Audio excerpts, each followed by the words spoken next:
Deep dives and blue skies. Welcome back to Talking Blue with Nick, the best Dodgers analytical podcast that you can find.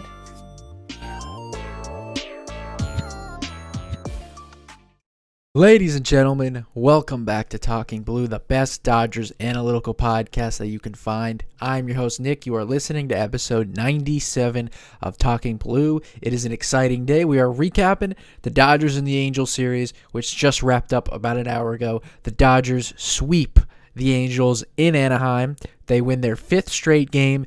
And we have a lot of exciting things to talk about. Before we get to all of that, you can get this podcast on Apple Podcasts, Spotify, subscribe to the YouTube channel, turn on the notifications so you don't miss any of the videos dropping. You can follow us on all social media at Talkin' Blue Pod. That is Instagram, X, and TikTok. You can follow myself at Nick Talkin' Ball on X. Let's waste no time. Let's get right into it. I haven't talked to you guys in a week. As you can see, I didn't post a podcast at the end of the Dodgers-Giants series. Unfortunately, with the way my schedule works out sometimes, when the games end late at night, quick game the next day, all that kind of stuff, my work schedule kind of gets messed up, and it's hard for me to get a recap in before the next game, so I just have to skip it, unfortunately. Dodgers split 2 in LA against the Giants. Lost the first 2, absolutely sucked. No offense. The pitching was bad. The bullpen was bad. Couldn't, just hold down the Giants, who have been a really bad team. But then they bounced back in the final 2 games. The offense looked much better. The pitching was much better. They looked pretty good going into Anaheim, where they, of course, swept the Angels, and we're going to get to all of that right now. Ton of stuff to get to. Shohei Ohtani, Roki Sasaki, Andy Pages, Teoscar Hernandez, all those guys had big weeks. Justin Robleski, big games over the weekend. But before we do any of that, let's get into some injury and roster update stuff. All right, because there is a ton to get to. The most notable and the biggest is Blake Snell. All right, so the last time, of course, I talked to you guys, we were having all kinds of fun talking about Blake Snell. He didn't have that great of a start against the Braves, but he came back a little bit sooner than anticipated. Made the start Saturday. I was excited to see him get going. He then is scratched before his start Friday night. Dodgers ended up going with a bullpen game. It then comes out, it has nothing to do with the shoulder, which is what kept him on the IL for the first couple months of the season. He has loose bodies in his elbow, kind of something that's been going around the league. It's kind of funny how sometimes in Major League Baseball, you have like injuries that are going around simultaneously with a lot of other players. Early in spring training, there's a bunch of guys who had hamate bone injuries, like Jackson Holliday of the Orioles, Corbin Carroll. There was a couple other guys. Now you see a couple guys with loose bodies. Dodgers have 2 of them in Edwin Diaz and Blake Snell. And then Tarik Skubal, the back-to-back Cy Young Award winner of the Tigers, he went down with it. Now, it is nothing scary, like long-term. We will see Snell pitch again at some point this year. There have been very good updates, and there's been a good track record with these surgeries. Blake's, like I said, Tarik Skubal, who got the surgery 2 or 3 weeks ago, is already back to throwing and is probably going to make his return at some point in June. So that's actually very exciting. Where it makes me wonder if Edwin Diaz can come back a little bit sooner than August, which is what I've kind of had in my mind. So, anyways, Snell. It did come out at first. The loose bodies, surgery was on the table. He will now get the surgery, and like I said, the Dodgers and everyone seem very optimistic that it's going to be something similar to what's going on with Tarik Skubal right now. He will get the surgery May 19th. That will be Tuesday. If I had to guess, again, best case scenario, Snell can return probably early August. Worst case scenario, sometime in September, and he has enough time to ramp up. So it's unfortunate, very unfortunate, because Snell's Dodger tenure is going to be, the first 2 years are going to be, not even a total of 100 innings. But who knows if he can come back and do something similar to what he did last year. All Dodger fans would take that, of course, because he was a massive piece down the stretch and into October. So the next thing, Jack Dreyer just went on the IL today, right before the game. MRI revealed inflammation in his shoulder, no structural damage, nothing like that. The hope is kind of similar to what's gone on with Tyler Glasnow and a couple other guys, that he'll be able to come back right when the IL, the 15 days are up, and it won't be a big deal at all. Brusdar Graterol, this was another interesting thing, who I didn't even realize was on his minor league rehab assignment. He has continued to have issues. He's had more setbacks from coming back from his long injury. He was actually transferred to the 60-day IL, so who knows if we're going to see Bruiser Gratterall at some point this year. He wasn't even like on my radar of guys coming back at some point. It was just like, hey, if he comes back, that's nice, but hadn't even really thought of it. An update on Glass now. He's working back from the back injury. Isn't expected immediately following the expiration of the 15-day IL stint, but still everything looks fine. He is throwing and all that stuff, so Glass now doesn't seem like he's too far away. And then the last thing, this isn't necessarily an injury update, but a roster update. The Dodgers acquired Eric Lauer, left-handed pitcher from the Blue Jays. If you're a real Dodger fan, you know that Eric Lauer has actually dominated the Dodgers in his career. So Dodgers pick up a little bit of depth, someone that can pitch out of the rotation and out of the bullpen as well. Kind of very similar to like a Justin Robleski type, honestly. So there's been a couple guys that have been coming recalled, sent back down. A couple Dodgers couple guys in the bullpen that you may be unfamiliar with that have gotten to pitch some innings in these blowout games. So if you hear a random name that you don't know or you don't recognize, it's okay. So that's why there's a lot of things going on right now with the little small injuries and roster updates. So anyways, let's go ahead and get to game 1 Friday night. Like I said, it ends up being a bullpen game. Will Klein gets the start, but it's a bullpen game against Jack Kohanowitz, the tall right-hander of the Angels. In the top of the 4th, Andy Pages gets the Dodgers on the board, a 3-run shot to dead center. This was actually on a 3-0 pitch. Pages gets the green light, puts the Dodgers up 3-0, his 10th home run of the year. Later on, it was actually the next batter, Max Muncy, back-to-back home runs, his 12th home run of the year, makes it 4-0 Dodgers. Those have actually been the two best offensive Dodgers this year, go back-to-back. Later on in the 6th inning, Teoscar Hernandez, this is a good sign, home run to right center field. His 5th home run of the year would make it 6-0, and that would actually be the final score. 3 home runs leads the Dodgers to a win. Like I said, it was a bullpen game, so get ready for this. Will Klein pitches 2 innings. Edgardo Henriquez pitches 1. Blake Trinan pitches 1. We got Wyatt Mills pitching 1. Kyle Hurt pitching 1. Alex Vesia 1. Jack Dreyer 1. And then Charlie Barnes, who, again, one of the pitchers the Dodgers brought up. He finishes out the game in the 9th. 8 Dodger pitchers combine for a shutout in Anaheim. That's pretty cool. You don't really see stuff like that too often, even in this day and age of pitchers pitching less and less innings and bullpens being more heavily used. You don't necessarily see guys that many guys used, and it actually leads to a shutout. So that's where we'll start, the bullpen. It'll be quick, but the bullpen, 8 combined pitchers, combined for the shutout, 9 innings pitched, 2 hits, 0 earned runs, 4 walks, and 11 strikeouts. So the Dodger bullpen kept the Angels lineup unbalanced, off-balanced all night. They got to face a different guy, a different look every time out there. That's very difficult. So shout out to the Dodgers bullpen. They've been very, very good. A nice bounce back after they didn't look too good in that Giants series. But the Dodgers as a whole have had a pretty solid bullpen all year, and they actually have bounced back a lot from where they were at last year. So the one thing we'll talk about before we get to Game 2, Teoscar Hernandez. He's been heating up. He played very well in that Giants series that I was unable to cover and make a podcast about. But really, in the month of May, he has looked much better. These are his numbers in May. This does not include today's game on Sunday.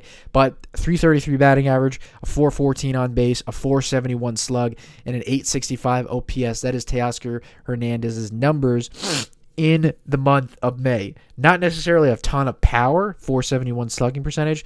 He now has two home runs, I believe, in the month of May. It might just be 1 home run, but a lot of doubles, a couple extra base hits, striking out less.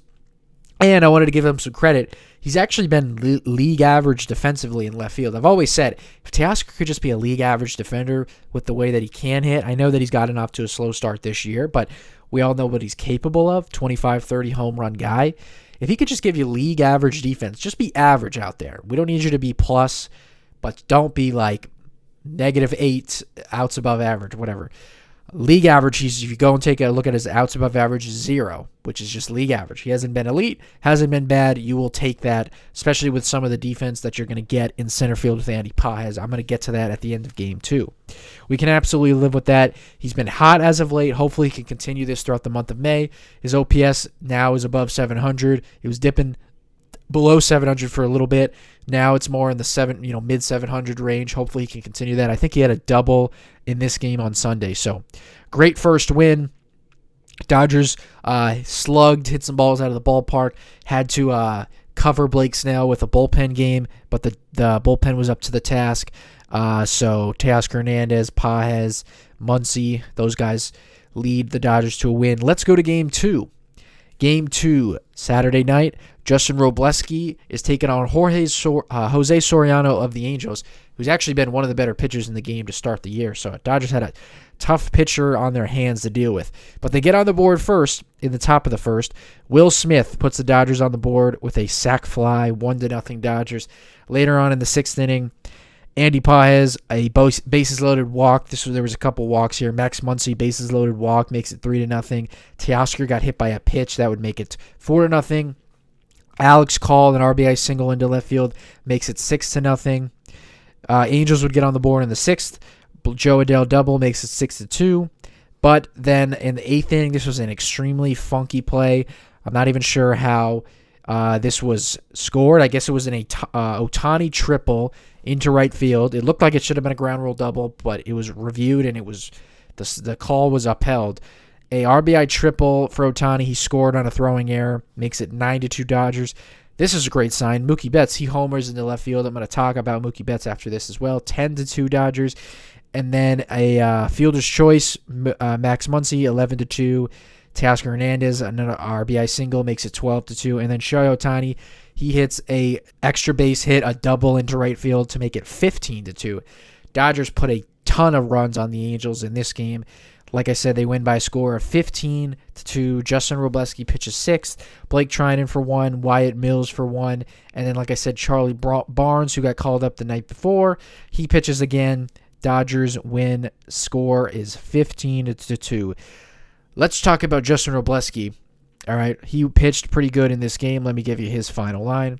He goes 6 innings pitched, 7 hits, 2 earned runs, 1 walk, 5 strikeouts, no home runs allowed. He has his ERA is at 2.49, so he still has one of the better ERAs in baseball. He, of course, has regressed. I've said this all year with Robleski. He won't continue to have a sub-2 ERA. That's very difficult to do when you don't get a lot of whiffs.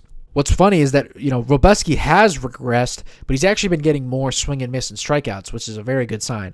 Like I said, in this game, he had 5 strikeouts. The previous week against the Braves, I think he had 7 strikeouts. So in Robleski's first 36 innings pitched, he only had 15 strikeouts. In his last 14 2/3 innings pitched, he has 12 strikeouts. So if you cut the 36 innings in half, basically, he has almost the same amount of strikeouts. So in his first 36 innings, a 10.5% K rate. That's one of the worst in the league. In the last 14 2/3 innings pitched, a 20% strikeout rate, which is still not great. I still think that's below league average, but he's finding to get a little bit more swing and miss. And Robleski, even though this year he's kind of been like an anomaly of like he's pitching really good, even though he's not getting ground balls, strikeouts, or whiffs, he's really just like been able to pitch out of jams and he's not allowing walks. That's kind of what he's doing right now. He hasn't been able to get strikeouts in the past. Last year, he actually had an above-average K rate. He was actually pretty good when it came to the strikeouts, so he does have the ability to get strikeouts. It's just been for whatever reason. I think that he's really pounded the strike zone even more this year. He has a really good walk rate, so I just wonder if him being in the strike zone so much, plus his velocity comes down a little bit coming out of the rotation as opposed to the bullpen. So, pitching in the zone more with lesser stuff, trying to go deeper into the game, kind of has resulted in less strikeouts and swing and miss stuff for Robleski. But if he can continue to just slowly increase the K rate and the swings and misses, the production will actually improve again. At some point, Robleski, if I had to guess, he'll probably have an ERA in like the mid 3s, to end the year, maybe even higher than that.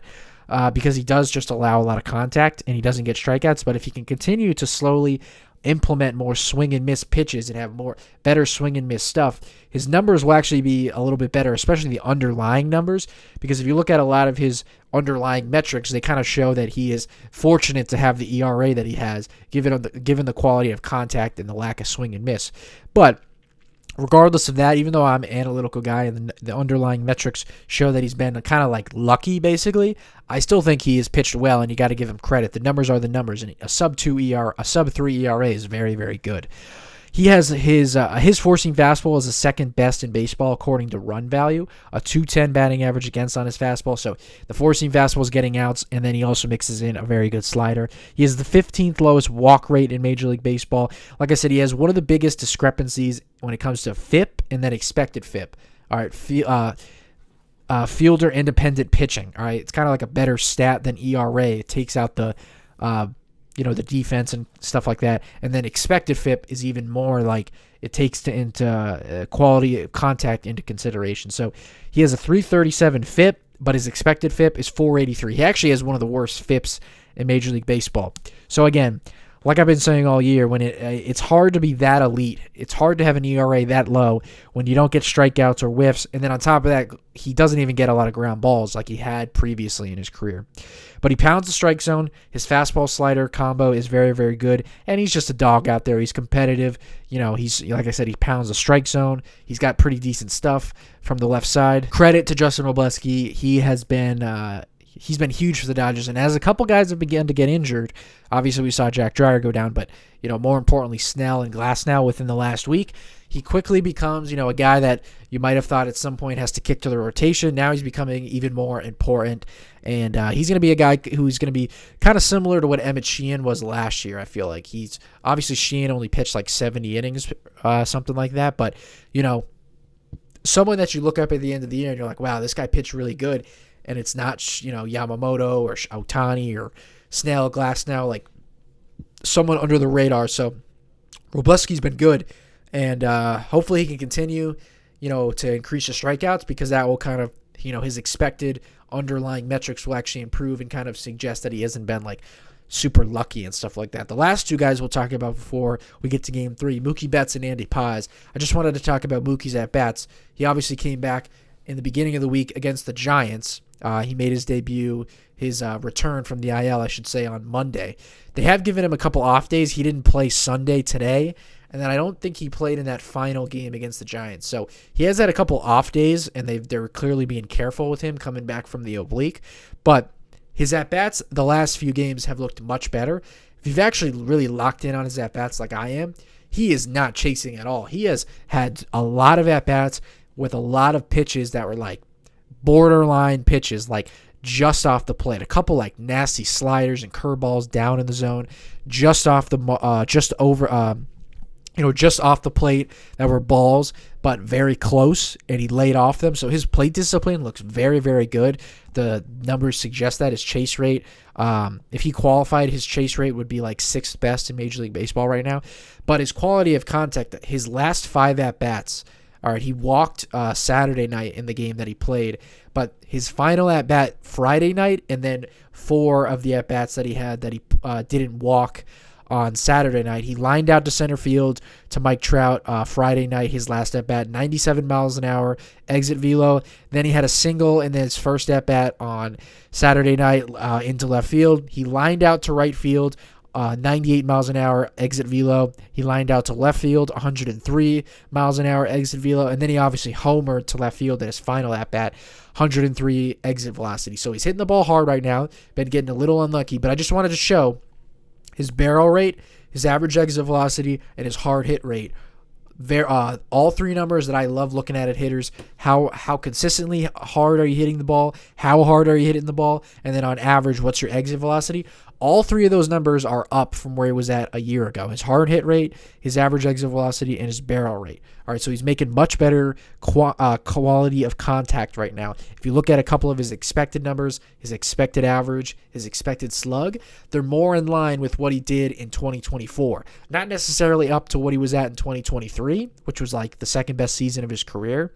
But 2 years ago, when he still had an OPS of like 860, he was injured, but still was like one of the 15 best hitters in the sport. His expected numbers right now are much more in line with what he was at 2 years ago, as opposed to 2025, where he was basically just a league average hitter. So I'm very interested to see his at-bats going forward. I'm very eager. I was like disappointed that he wasn't in the lineup today. I wanted to see him, continue to pummel the baseball. But so far, his at-bats have gotten better. It didn't start out that way in San Francisco. He did have a couple hits throughout the week, but he wasn't necessarily hitting too many balls that hard. So I was very glad to see in this series in Anaheim that he hit some really hard balls, was able to hit a home run. And, I would love to see him get hot. It's, of course, last year it was like one of my biggest talking points all year was his offense and kind of just like taking a look at the numbers and everything that happened with him. So naturally this year was going to be one of my biggest topics was how is he looking this year? Obviously he had the injury, so we haven't been able to see him. So far, things look pretty promising. We'll see how it continues. He obviously always makes a ton of contact, and that's the same right now. He's not striking out too much or whiffing a lot. It's really the quality of contact, the barrel rates, line drives, not popping the ball up, that kind of stuff. Pulled fly balls. The 2 home runs he hit this week, he had one against the Giants off of Robbie Ray, and then yesterday he had one against Alek Manoah. Both pulled home runs, hard hit in the air that you could tell were home runs right away. Those are good signs for Mookie. Obviously, given his size, given that he's not a big guy, he's really got to pull the ball in the air with some, good power to get it out of the ballpark. So good signs. His at-bats look pretty good right now. Just wanted to give him some credit. I would love to see him play in all 6 games this upcoming week, and hopefully the hard hit contact can continue. I just wanted to also give some credit to Andy Pages before we go to Game 3 in his defense. This entire series, he made a handful of incredible plays, sliding plays coming in on the ball, a couple plays in the gap. He made like 3 or 4 diving catches, sliding catches, and it's really crazy. Pages has legitimately turned into an elite, top-tier defensive center fielder. Not just defensive outfielder, defensive center fielder. Generally the best defensive center fielders in the game are Pete Crow Armstrong and then Ceddanne Rafaela of the Boston Red Sox. And it's usually, most people would tell you Pete Crow Armstrong is the best defensive center fielder in the game. Right now, Pages is pretty much right behind Pete Crow. He's probably right there with Ceddanne Rafaela as the best defensive center fielders in the sport. And it's just funny because, I can go back to not too long ago, a little over a year ago, when Pages was he got off to a slow start in 2025 with the bat. There was a couple games. I can remember one in Philadelphia. A couple bad routes, and he just looked lost defensively. And I always remember thinking, how can Pages not be a good defensive outfielder? He's young, he has good speed, he's athletic, he has an incredible arm. There's really no excuse for you to be a poor outfielder. Well, it's completely gone in the other direction where he's gone from at times looking lost and looking like a not-so-good outfielder to an elite defensive center fielder. All right, and the numbers back this up, okay? Second in Major League Baseball in fielding run value among all outfielders. So he's second behind Pete Crow Armstrong. He's third in Major League Baseball in outs above average among all outfielders. Third in Major League Baseball in defensive runs saved among all outfielders. He is fourth in Major League Baseball in arm value. So he has one of the more valuable arms, one of the stronger arms in baseball. That is among all major leaguers, not just outfielders. He has the 8th strongest arm on average among all among all players, 93.9. So he basically averages 94 miles an hour on his throws from the outfield. If you watch him play outfield, he has turned into such a confident outfielder. He tracks down every fly ball with this sheer confidence, he knows he's got it. Whether it's one that he's on the dead run or one of those little, kind of easier plays where he's kind of just gliding over to catch it. He'll even catch some balls down low. He's super confident. He makes highlight plays. He's got a cannon of an arm. He makes the routine plays. He covers so much ground out there where right now Teoscar Hernandez, like I said, has just been league average in left field. And Kyle Tucker actually grades out as a below league average right fielder. Although when I watch Kyle Tucker, he actually looks like a fine outfielder to me. Nothing special, nothing poor. So he has turned into such an extremely valuable player to play center field, which is one of the more important defensive positions on the field, and to play it that good, that elite, and then on top of that, he has such a cannon of an arm. He has really turned the trajectory of his career around in a year's time. Not that anyone was giving up on Pages a year ago, nothing like that. He was still so young into his career, but to kind of go from a guy that Looked like he was going to have swing and miss concerns at one point, maybe not be a great outfielder, whatever the case. He's turned into an elite defensive center fielder. Great range, great arm, and now obviously we know what he's doing at the bat, an OPS, basically just under 900s, so he's been great, and his defense is becoming so special and so fun to watch. So let's go to Game 3, where we get to talk about Roki Sasaki. All right, so Game 3, Sunday afternoon, Dodgers going for the sweep. Roki Sasaki is on the mound, taking on Grayson Rodriguez, who, would you believe, has not made a start in Major League Baseball since July of 2024. That is crazy. Traded over from the Orioles in the offseason. All right, so the Dodgers get on the board first in the second inning thanks to a sac fly from Miguel Rojas, 1-0 Dodgers. Later that inning, a single from Hae-Sung Kim makes it 2-0. Skip ahead to the fourth inning. Shohei Ohtani makes it 4-0 on an RBI single that brings in 2. Andy Pages drives in 2 more. 6-0. Kyle Tucker, he brings in a couple more runners to make it 7-0. Angels would get on the board in the fourth inning against Roki Sasaki. It's now 7-1. But in the ninth inning, Kyle Tucker, he doubles his 13th of the year to make it 9-1 Dodgers. And then Teoscar Hernandez puts a nice round 10 spot on the board. Dodgers win by a score of 10-1. Roki Sasaki pitches 7 innings. Alex Vesia for 1. Then Chase McDermott pitches the ninth inning, another guy that has been called up, another reliever that you may have never heard of. But let's talk about Roki Sasaki, and man, am I excited. For the first time pretty much in the history of this podcast, we get to talk about a good, exciting, dominant start from Roki Sasaki. You know that I am excited to do that. Let me give you his final line. This was the best start of Roki Sasaki's career. 7 innings pitched, 4 hits, 1 earned run, 0 walks, 8 strikeouts. All right. He lowers his ERA to 5.09. So, of course, temper our expectations. I know that he hasn't been good all year, but hey, his ERA is almost under 5. So that's a very, very excited. He had 18 whiffs in this game, a career high. He had a couple career highs in this game. Let's get to it. Like I said, the best start of his career in the big leagues. Career high 8 strikeouts, career high 18 whiffs, career high 6 whiffs on his four-seam fastball. All right, this was the best start of his career and the best that he's looked. All right, and probably the most exciting thing of the start overall, and like what makes me feel good about this start is that he really mixed up his now 4-pitch mix.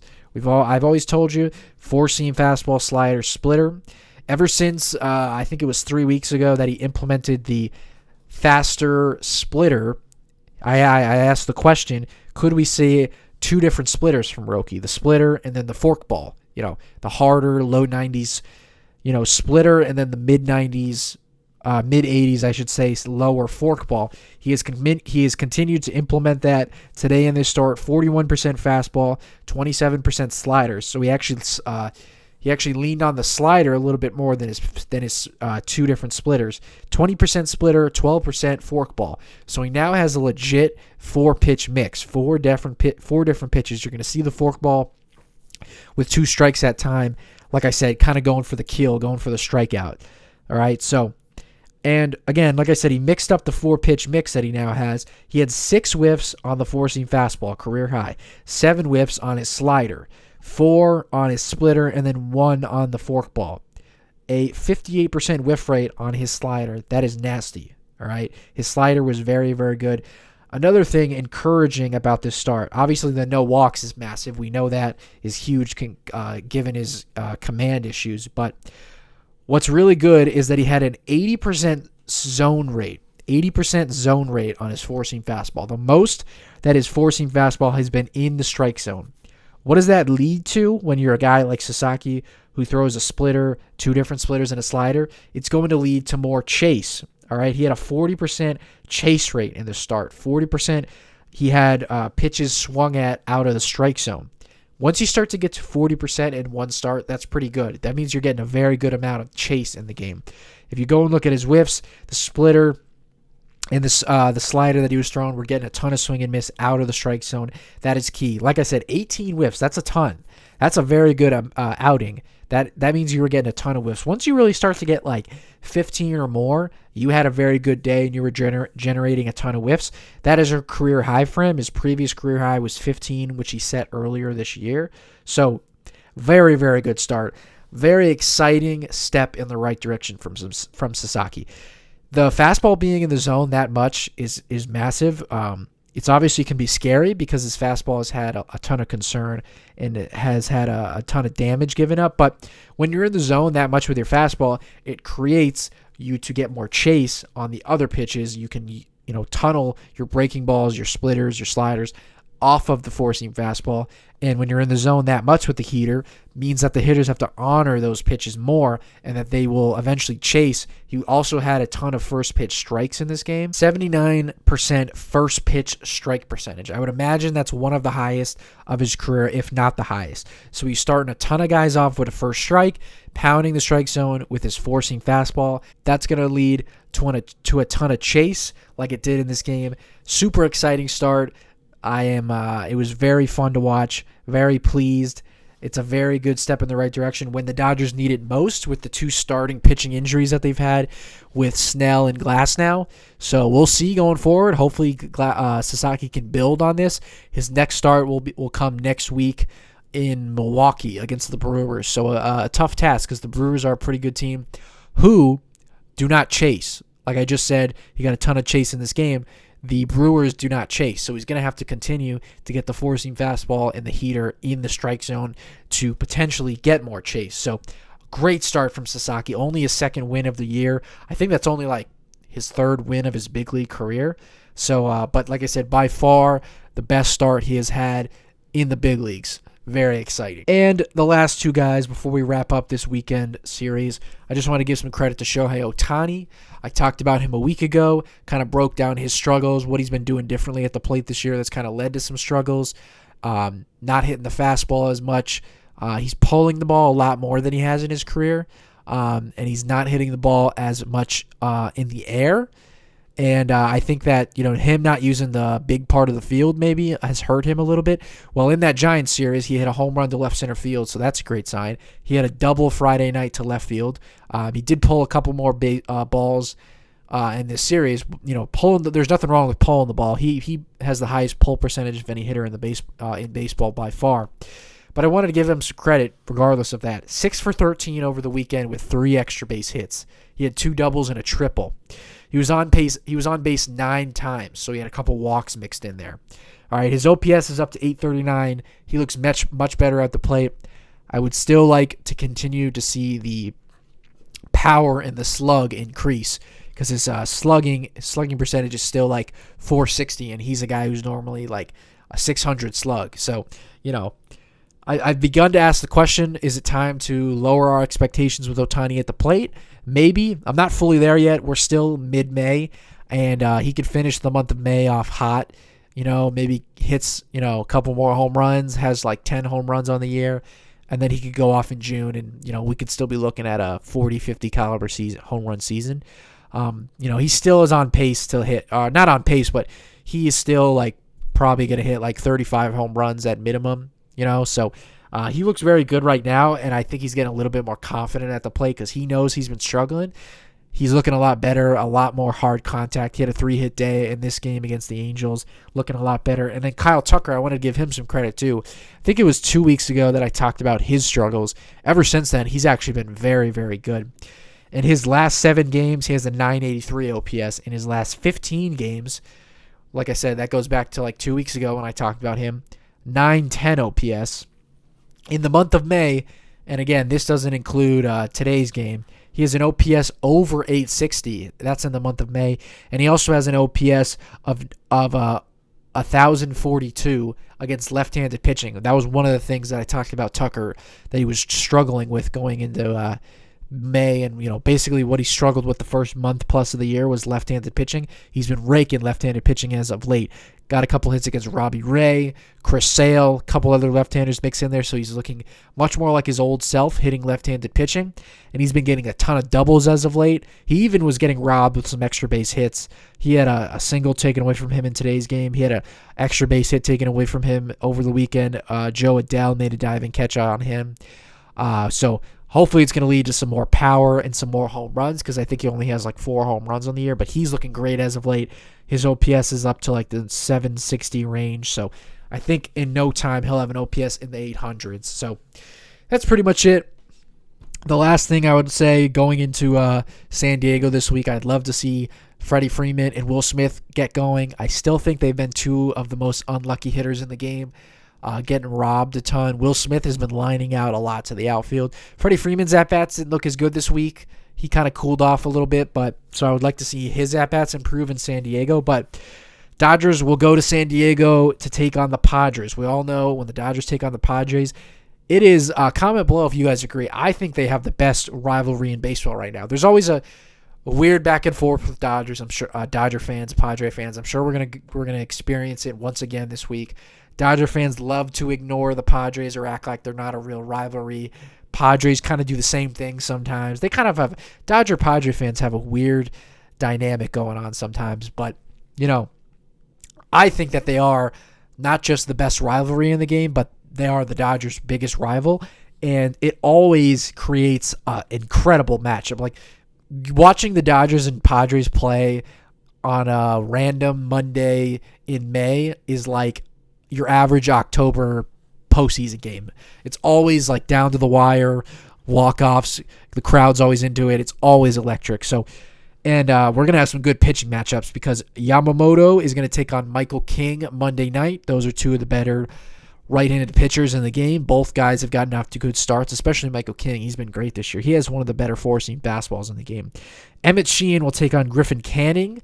He's gotten off to a solid start for the Padres. And then Shohei, who gets pushed back a day. Sheehan jumps Ohtani in the rotation, trying to give Shohei some rest. And I believe that Shohei is going to hit in this game. I think that's what Dave Roberts has said. It looks like he's going to hit and pitch on his start day.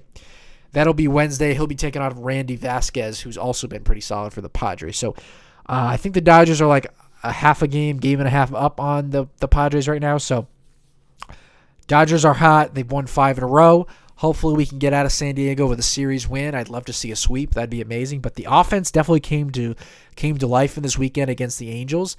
Took advantage of some bad pitching. I like to see that. They outscored the Angels, I believe, 31-6 over the weekend. Maybe 31-3, I think. So they dominated the Angels. The offense came to life, which is what you should do because the Angels are one of the worst teams in baseball, especially with the pitching. So they buried the Angels. The offense looks much better.